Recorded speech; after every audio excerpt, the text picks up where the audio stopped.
ভিউর মধ্যে ডকুমেন্ট ভিউর কাজ।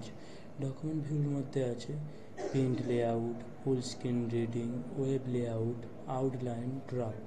এর মধ্যে আমরা প্রথমে শিখব প্রিন্ট লেআউট। প্রিন্ট লেআউটের কাজ হলো যেটাকে আমরা প্রিন্ট আউটে বের করি সেটাকে আগে আমরা মনিটরের স্ক্রিনে দেখে নিতে পারি।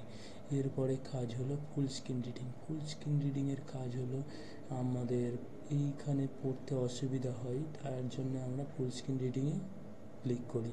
ফুল স্ক্রিন রিডিংয়ে না ক্লিক করলেও এখানে পড়া যাবে, কিন্তু একটা অসুবিধা, পড়ার সময় আমাদের এই অপশানগুলোর মধ্যে বারবার চোখ চলে যাবে। তাই আমরা যদি ফুল স্ক্রিন রিডিংয়ে ক্লিক করি তাহলে আমাদের পেজটা ভাগ হয়ে যাবে। এবার আপনাদের কাছে যদি লেখা বড় হয়, আপনাদের 2টো পেজ, 3টে পেজ, 4টে পেজ, 5টা পেজ হয়ে যায়, তখন আপনারা এইখানে মাউসের কার্সারটা রেখে ক্লিক করলে তাহলে আপনারা নেক্সট পেজে চলে যাবেন। আবার নেক্সট পেজ পড়া হয়ে গেলে প্রথম পেজে আসার জন্যে এই অপশানে ক্লিক করলে তো আপনারা আবার আগের অপশানে ফিরে আসবেন।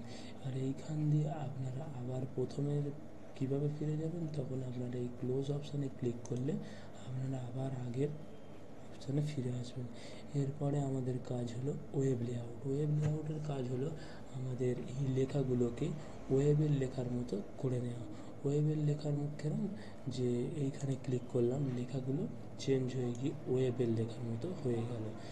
এরপরে আমাদের কাজ হলো আউটলাইন। আউটলাইনের কাজ হচ্ছে যে আমাদের এইগুলোর মধ্যে দেখুন এখানে যে প্রিন্ট আউটটা ছিল বা ফটোটা ছিল সেটা কিন্তু এখানে আর নেই।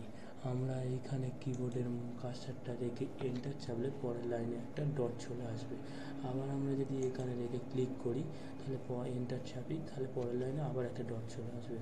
এবার আমাদের এই ফার্স্ট লাইনের সামনে কার্সারটা রেখে ক্লিক করে এখানে বেবি টেক্সটে যদি ক্লিক করি, করে যদি লেভেল 1-এ দিই তাহলে লেখাটা চেঞ্জ হয়ে যাবে, গিয়ে লেভেল 1-এ হয়ে যাবে এবং এর থেকে বড় হয়ে যাবে। এবার এইখানে রেখে যদি আমরা লেভেল 2-তে দিই তাহলে লেখাটা একটু ঢুকে যাবে এবং লেখাটা এইগুলোর থেকে চেঞ্জ হয়ে যাবে।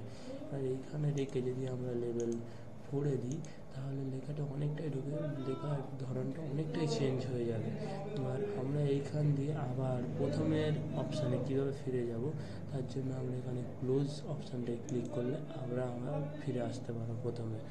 এর মধ্যে একটা জিনিস দেখানো হলো না, যে এখানে ওয়েব লেআউটে গিয়ে আউটলাইনে গেলাম, এখানে আমরা যে অপশানগুলো নিয়েছি, লেভেলগুলো নিয়েছি, সেইগুলো কীভাবে চেক করব, তার জন্য আমরা স্লো লেভেলে যেতে হবে। গিয়ে এখানে গিয়ে লেভেল 2-তে ক্লিক করলাম। 1 আর 2-র মধ্যে যেই দুটো লেভেল ছিল সেটা এখানে আমরা দেখতে হবে। এরপরে যদি আমরা লেভেল 4-এ দিই, 1 থেকে 4-এর মধ্যে যে লেভেলগুলো আমরা নিয়েছিলাম সেগুলো এখানে আমরা দেখতে পাবো। এইখান দিয়ে আমরা আবার আগে কিভাবে ফিরে যাব, মানে ভিউতে কিভাবে ফিরে যাব, তখন এই ক্লোজে অপশানে ক্লিক করলে আমরা আবার ভিউতে ফিরে আসব। ভিউতে ফিরে আসার পরে আমাদের কাজ হচ্ছে ড্রাফট। ড্রাফট কীভাবে কি না হচ্ছে, ড্রাফটের রিভিউ হলো ড্রাফটের লেখা যেইভাবে হয় আমরা এইখানের লেখাগুলো ঠিক সেরকমভাবেই দেখতে পাবো। দেখুন আপনারা